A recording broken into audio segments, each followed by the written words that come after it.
नमस्कार, मेरा नाम डॉक्टर लिपिका मेहता है। आज हम ईईजी के बारे में बात करेंगे।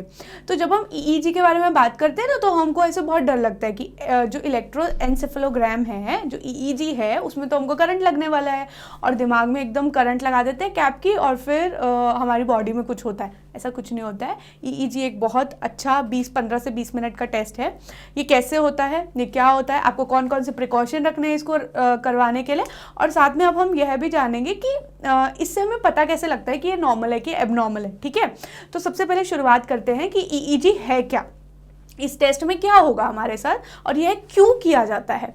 तो ईईजी जो टेस्ट है ये न्यूरोनल या फिर कह सकते हैं ना ब्रेन के बारे में, या जो हमारा दिमाग है, काफ़ी लोग इसको मस्तिष्क बोलते हैं, कुछ लोग इसको इंग्लिश में ब्रेन बोल लेते हैं, कुछ लोग ऐसे बोलते हैं कि मानसिक जो जितनी भी एक्टिविटीज़ हो रही है हमारे ब्रेन में, इन एक्टिविटीज़ को जानने के लिए यह जो टेस्ट किया जाता है, ये जो एक्टिविटीज़ है हमारी ब्रेन में वो करंट के थ्रू होती है। अब इसको ना समझना थोड़ा सा मुश्किल है, पर मैं इसे आसान बना देती हूँ। जैसे मान लीजिए बहुत सारी हमारा जो ब्रेन होता है ना, उसके अंदर बहुत सारी इलेक्ट्रिकल एक्टिविटीज़ होती है। जैसे एक सेल है, दूसरी सेल है, तीसरी सेल है, चौथी सेल है, बहुत सारी सेल्स है। ठीक है, अब एक सेल को दूसरी सेल से काम कराना है, तो हमको क्या करना होता है, मुझे अगर आपसे कुछ काम कराना है तो मैं आपको बोल के बताऊंगी, वो एनर्जी गई है आपके तक। तो ये सेल दूसरे सेल को अगर इसको काम करवाना है तो एक एनर्जी का यूज़ करती है।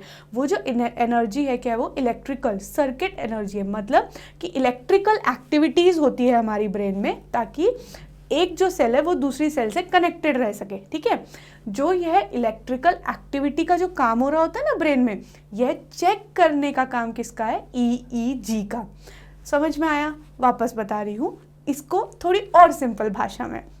जैसे कि हमें बहुत सारी चीज़ें हमारे ब्रेन में याद हैं, बहुत सारी चीज़ें हैं जो हम भूल चुके हैं, बहुत सारे हमारे ब्रेन के काम है। जैसे कि ब्रेन का काम क्या है कि हमें पानी की प्यास लग रही है, अब हमको वॉशरूम जाना है, या फिर अभी हमारे ब्रेन को ना बहुत सारे काम करने पड़ते हैं। यह जो ब्रेन काम करता है, ये आपस में जितने भी उसके सेल्स वगैरह है ना, वो आपस में एक दूसरे का कोऑर्डिनेशन करके यह काम होता है। अगर इस कोऑर्डिनेशन में कोई दिक्कत हो रही है, या इस कोऑर्डिनेशन की वजह से आपके शरीर में कुछ ऐसा हो रहा है जो एबनॉर्मल है, यह जानने के लिए हम ईईजी टेस्ट कराते हैं।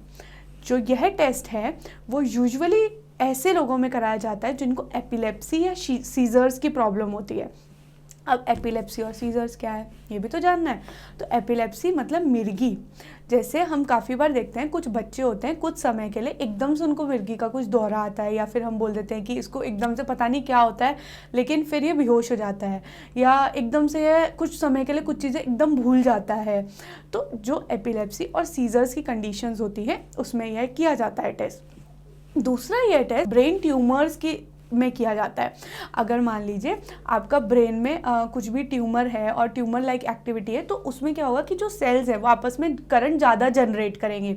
तो यह टेस्ट के द्वारा हम वो भी जान सकते हैं। ईईजी जो टेस्ट है वह उसका एक और डिजीज़ में यह किया जाता है, वह है एन्सेफेलोपैथी। मतलब ऐसी कोई भी डिजीज़ जो ब्रेन रिलेटेड है, चाहे वो कुछ भी है, या नर्व डैमेज है, या डिमेंशिया है। जैसे कि कुछ लोग होते हैं जो काफ़ी ज़्यादा चीज़ें भूल जाते हैं, बूढ़े लोगों में ये बहुत ज़्यादा देखा जाता है कि उनको डिमेंशिया हो जाता है, मतलब वो चीज़ें भूल जाते हैं। ऐसी बीमारियों में भी हम ईईजी टेस्ट करते हैं। यूजुअली देखा जाता है कि यह टेस्ट 15 से 20 मिनट का होता है।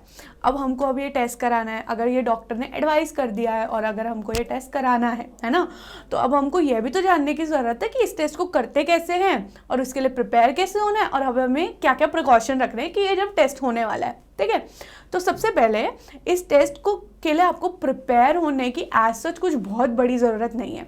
आपको कुछ स्मॉल स्टेप्स फॉलो करने हैं।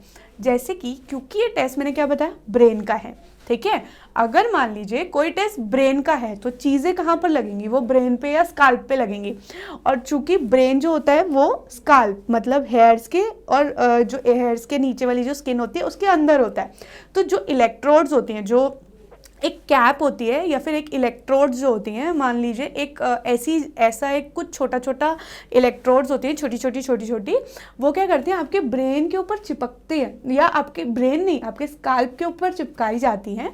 एक ना छोटा सा जेल लिया जाता है, उससे वह इलेक्ट्रोड्स जो हैं वो चिपका दी जाती है। ऐसा नहीं होता उससे करंट लगता, उससे करंट बिल्कुल भी नहीं लगता है, आपको वो नॉर्मली चिपका दी जाती है और आपके ब्रेन के अंदर की जितनी भी एक्टिविटीज़ है वो जानी जाती है। तो क्योंकि ये स्काल्प पर लगने वाला है, तो स्काल्प पर क्या होते हैं, हेयर्स होते हैं, तो हमें जब भी हम इस टेस्ट को कराने जाते हैं ना, तो ऐसा बोला जाता है कि स्काल्प पर तेल नहीं लगाना है। अगर आप तेल लगाते हैं या कोई कंडीशनर लगाते हैं या फिर कुछ आप ऐसा करते हैं, तो उसकी वजह से वो जो इलेक्ट्रोड जो आपको चिपकानी है, जो आपका अंदर का करंट चेक करने वाले हैं ब्रेन का, सेल्स का, वो जो है वो नहीं कर पाएगी, क्योंकि वो चिपक नहीं पाएंगे अच्छे से। तो आपको एक चीज़ ध्यान रखनी है कि आप अपना जो हेयर है वो ड्राई करके जाए, एकदम सुबह वॉश करके ड्राई करके अब जाना है। कुछ भी जैसे सिरम है, ऑयल है, वो आपको यूज़ नहीं करना है। अगर आपका यह टेस्ट होने वाला है तो आप एकदम, आपको बोला जाएगा कि आप अच्छे से नींद लेके आनी है या नहीं लेके आनी, वो डिपेंडेंसी पे होता है, वो आपको बता देते हैं डॉक्टर कि आपको यह करना है या नहीं करना है, बट प्रोबेबली और कुछ प्रिकॉशन आपको नहीं रखना होता है। अच्छा, दूसरा अब हमको ये भी जानने की ज़रूरत है कि ये टेस्ट जो होता है वो कितने मिनट्स का होता है, कैसे होता है, क्या होता है। तो मैंने आपको बताया ना कि क्या करते हैं कि आपके सर पे एक इलेक्ट्रोड लगा देते हैं जो कि आपको करंट नहीं मारती है, ये बहुत नॉर्मल होता है, आपको पता भी नहीं लगेगा टेस्ट हो गया, ऐसा टेस्ट होता है ये। आपके अंदर की जो सेल्स के जितने भी करंट्स हैं या जो नॉर्मल ब्रेन की जो एक्टिविटी है वो आपकी नोटिस होती है करंट्स के थ्रू, वेव्स के थ्रू। वो एनर्जी आपकी जो भी है वो प्रोड्यूस होती है, इलेक्ट्रिकल वेव्स जो है वो मशीन देख लेती है और 15 से 20 मिनट में यह टेस्ट हो जाता है। अब जो आपने टेस्ट करा लिया, ठीक है, उसके बाद आपको यह भी तो जानने की ज़रूरत है ना कि ये टेस्ट का रिपोर्ट क्या आया है, इसको हम कैसे जाने। तो वो वेव्स जो है वो तो हम पढ़ नहीं सकते हैं, ठीक है, लेकिन इलेक्ट्रिकल एक्टिविटी जो होती है ना, वो उसमें लिखा हुआ होता है कि 8 हार्ट्स, मतलब एक नॉर्मल एडल्ट अगर वो सोया नहीं है, कभी कभी बोल दिया जाता है इस टेस्ट के दौरान कि अगर आप सो जाएंगे या आप अगर आपको कि आपको जागते रहना है या आपको सोते रहना है, वो बता दिया जाता है। लेकिन अगर एक इंसान यूजुअली अगर वो अवेक है और अगर उसकी इलेक्ट्रिकल एक्टिविटी 8 हार्ट्स से ज़्यादा है, तो इसका मतलब वह नॉर्मल ब्रेन है। अगर वह एक्टिविटी 7 हार्ट्स से कम है तो वो एबनॉर्मल एक्टिविटी है। ज़्यादातर जो लोग ऐसा माना जाता है कि जो स्लीप डिसऑर्डर्स होते हैं ना, कि नींद से रिलेटेड जितने भी दिक्कतें होती है, या फिर काफ़ी बार हम देखते हैं कि कोमा की दिक्कतें होती है, तो कोमा में ये जो 7 हार्ट्स जो है ना, उससे कम आपकी इलेक्ट्रिकल एक्टिविटी आती है और उससे हमें पता लगता है कि यह पर्सन जो है ये कोमा में है और ये मतलब इसकी एक्टिविटी, ये इसका ब्रेन जो है वो डैमेज हो चुका है क्या, या अभी भी ब्रेन एकदम नॉर्मल है। तो ये सब इससे पता लग जाता है हमको, ठीक है। यह जो टेस्ट है ये बहुत ज़्यादा कॉस्टली नहीं है, यह नॉर्मल 3 से 4 हज़ार में हो जाता है। यह जो टेस्ट है इसकी जो लाइबिलिटी है, या फिर बोल सकते हैं कि इसकी सेंसिटिविटी या स्पेसिफिसिटी, या ये कितने हद तक सही है, तो बोला जाता है कि स्पेसिफिसिटी और सेंसिटिविटी अच्छी है। अगर आपको कोई भी डिसऑर्डर हो रहा है जैसे एपिलेप्सी, सीजर्स या कुछ भी है, उसके बाद एक MRI ब्रेन भी करा लिया जाता है ताकि कंफर्म हो जाए कि ये प्रॉब्लम सच है कि नहीं है, या ये जो एक्टिविटीज़ जो हुई हैं वो कितनी हद तक सही हैं, या फिर काफ़ी बार क्या होता है MRI से हमको कंफर्मेशन भी हो जाती है कि यह जो टेस्ट किया गया है, इसकी जो रिपोर्ट आई है वो सही आई है कि नहीं आई। कुछ और ब्रेन टेस्ट भी होते हैं, वो भी किया जाता है। लेकिन अगर आपको करंट चेक करना है और इलेक्ट्रिकल एक्टिविटी चेक करनी है ब्रेन की, तो यह टेस्ट सबसे अच्छा टेस्ट माना जाता है। अगर आपको EEG के बारे में और जानना है और इस वीडियो में आपको ऐसा लगता है कि इस वीडियो से और ज़्यादा जानकारी आपको चाहिए, तो आप नीचे लिंक में जो डिस्क्रिप्शन है उसमें वीडियोस चेक कर सकते हैं और देख सकते हैं कि कैसे कैसे EEG आपको हेल्प कर सकता है। धन्यवाद।